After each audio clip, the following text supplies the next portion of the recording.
simple, but it allows students like improv.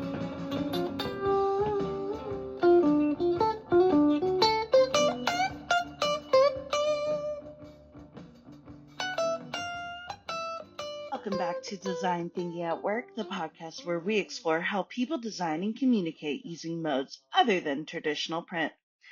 In this episode, I'm talking with Randy Soler, a guitarist, composer, and teacher based in Northwest Arkansas. His work lives at the intersection of performance, technology, and teaching.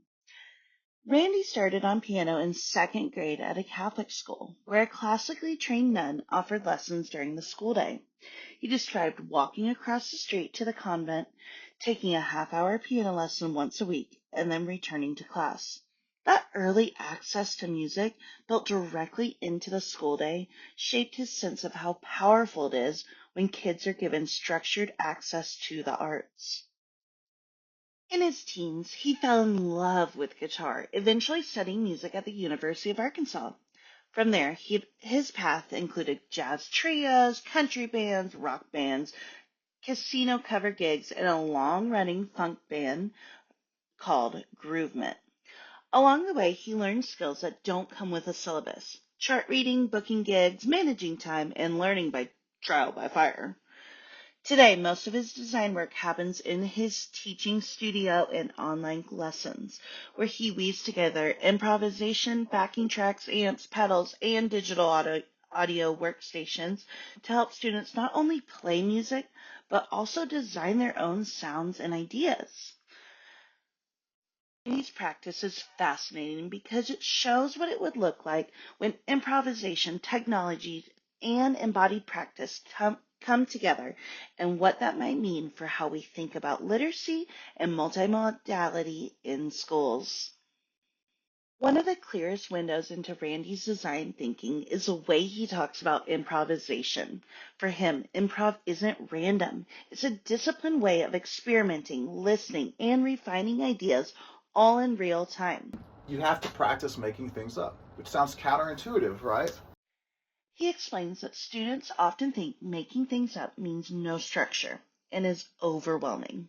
But in his studio, they improvise within constraints: a particular scale, a set of notes, and a backing track in a specific style. Within that boundary, students are encouraged to change rhythms, vary note lengths, start by going up and down the scale, and then start skipping around just to see what happens. The goal is not to memorize a correct solo, but to practice being free enough to have ideas and to hear how those ideas sound. He also compares his music directly to speech. Speech has a rhythm to it, right? Because everyone talks. Don't talk like this the whole time where it's just exact. I mean, some people do, but it's pretty boring. It's hard to listen to.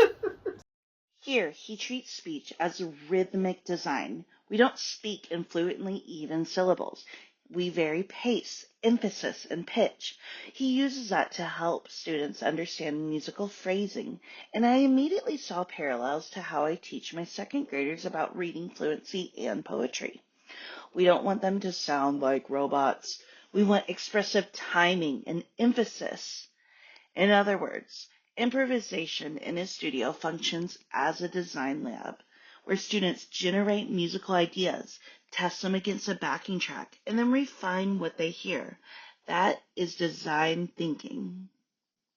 Randy's toolbox is highly multimodal. He's constantly coordinating multiple modes and materials.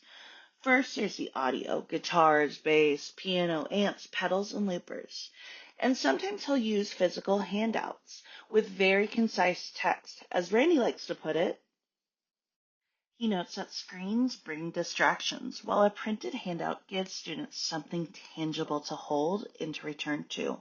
So even the choice between PDF and paper is a design decision about attention and access. At the same time, he fully embraces digital media. He uses YouTube for backing tracks and demonstration videos, digital audio workstations like GarageBand and even more advanced software, and loopers that let students build layers and effectively create their own band. Inside those digital audio workstations, his design thinking becomes highly technical. He talks about how bass and kick drum often live in the same frequency space. So if both are boosted at the low end, everything turns into a muddy blur. His solution is to identify where each instrument's energy is strongest, cut those frequencies in one track so another can sit there, and boost other parts of the spectrum to give each sound its space. That is multimodal composition. He's designing relationships between sounds, not just individual parts. It echoes the way a writer revises sentences so ideas don't crowd or step on each other. One of the most vivid and exciting parts for me was when Randy walked me through EQ and effects on his amp. He uses simple controls, bass, mids, treble, to demonstrate how they shape the character of sound. Okay, yeah. It has a more roundness to it. This has a more hollowness to it.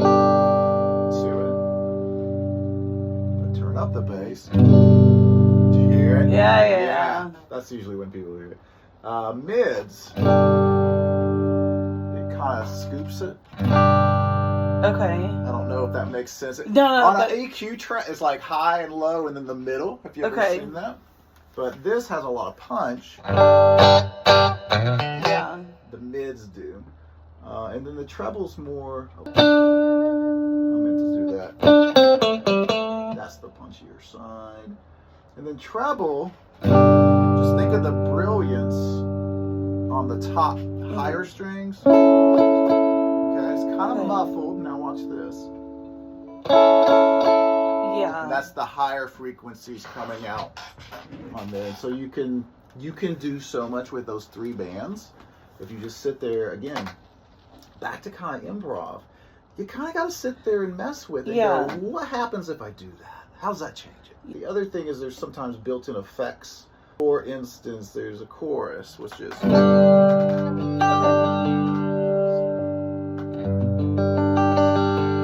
what this does, it adds a wave in there. Yeah. It's not really tremolo, but it has kind of a whooshy sound. Yeah. This even gets more whooshier. It's just a different type. This is kind of like a funky... Yeah. So they're all different what we call modulation effects, which kind of affect the amplitude and what, I'm talking about waveforms. Yes. Okay. Sort of. Yeah, so this is kind of like this. So check this out. The tremolo one, it's a square wave, and what they mean by that is it's really sharp. Yeah. Wah, wah, wah, instead of... It's more like that. It's faster, but it's not so squared off. So those are what we call modulation effects. And then you have reverb, which simulates how big of a room you're in. Mm-hmm. So that would be like a big hall. Oh, yeah. Yeah, did you hear it? Yeah. And then a tighter room would be something like this size room. Very limited on how much it reverbs. Reverberates. And then delay is another effect where it's basically repeating the note right after you play. That's like probably 50 milliseconds because it's called slap. You kind of hear this really quick thing. The note comes right after it. Does that make sense? Yeah. So it can go though.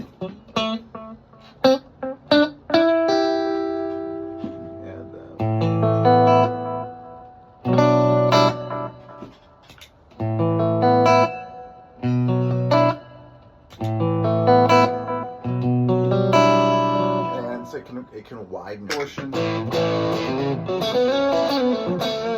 And that's just like crunchiness is the way to describe it. Yeah, I'm trying to put a name to like that. Yeah, distortion is more like nasal crunch. I feel like I know that genre of And this is sound. more what we call overdrive, which is another kind of gain.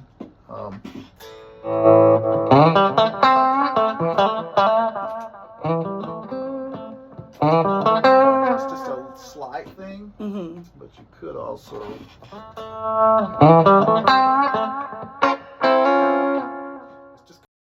Gear here is not just hardware. It becomes a semiotic resource. EQ, reverb, distortion, and pickup selection function like layout, font, and color in visual designs. They don't change the underlying notes, but they deeply shape mood, genre, and audience expectations. He also describes the affordances and limitations of digital tools like amp modulars and software. Randy notes that there are so many amazing things that you can do with digital tools, and there are instant access to many classic sounds. However, some students feel overwhelmed and stuck by the amount of choices and the sheer amount of unsorted YouTube tutorials. Many of his students arrive after trying to learn online and get lost. He then narrows a path and gives options and then guides them through a sequence of experiences so that they can move forward from overwhelming to purposeful experimentation. When Randy talks about composing, he describes a process that closely resembles the writing process. He begins by sitting and improvising, and as he plays, if he hears something he likes, he records it quickly with a voice memo, comes back to it, and then decides to develop or discard it. Sometimes, especially when he was younger, he forced himself to finish an idea just to practice following through. Other times he scraps ideas halfway if they're clearly not going anywhere. Over time, he's become more efficient at making those calls earlier for time management's sake. He also shares advice from a composition instructor. If you are in a creative flow and you have the time, don't stop. Keep us going as long as you can because ideas won't necessarily make sense when you return to them later. That principle guides him. When an idea is flowing, he tries to capture as much as possible in that moment. Interestingly, his teaching ideas often emerge the same way. While goofing around on guitar, he might stumble on a pattern and think, I don't have a lesson on that. Then it becomes a seed of a new teaching resource or exercise. So whether he's designing a song or designing instruction, the underlying process is generate, capture, evaluate, develop, and sometimes abandon and then start again. That's a classic design thinking cycle. To close this episode, I want to highlight 2 implications from this interview for school literacy learning. Throughout our conversation, Randy draws organic parallels between music and language. He shows students that speech already has rhythm and pitch. He uses that to demystify musical phrasing.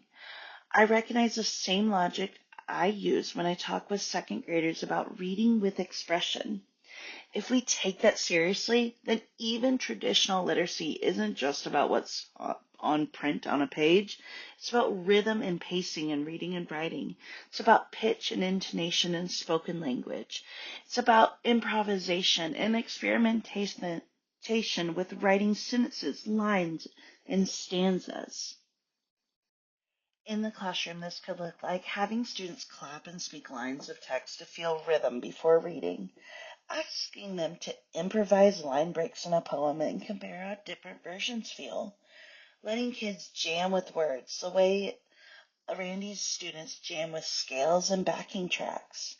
Design thinking in this sense means treating text as something students can shape, test, and revise, not just decode and encode.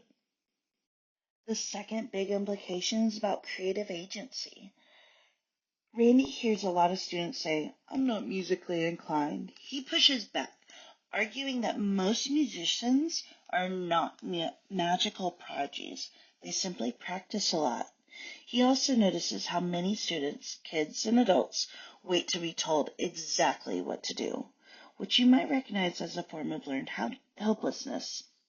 In his response, he wants classrooms to prioritize creation and improvisation, letting students make things up, reducing emphasis on rigid rules at the beginning, giving them toy pianos, recorders, and physical instruments and encouraging playful, low-stakes exploration of sound patterns and words. For literacy, the parallel is clear. Students need spaces where they can experiment with language without worrying about being wrong on the first try. This might mean using quick, messy writing sprints where the only rule is to keep on going and keep experimenting. Collaborative storytelling where kids add to each other's ideas in real time. And then opportunities to pair words with sounds, images, and movements to communicate feelings and ideas. Talking with Randy reminded me that design thinking isn't limited to sticky notes and whiteboards. In his guitar studio, design shows up in improvised solos, tone choices, backing tracks, and digital mixes, and in the way he carefully guides students through the paradox of too many choices. His work challenges us to rethink literacy as a multimodal, rhythmic, and improvisational practice where students don't just decode someone else's ideas, but compose and experiment with their own. Thanks for listening to Design Thinking at Work. I'm Maria Taylor. I'll see you next episode.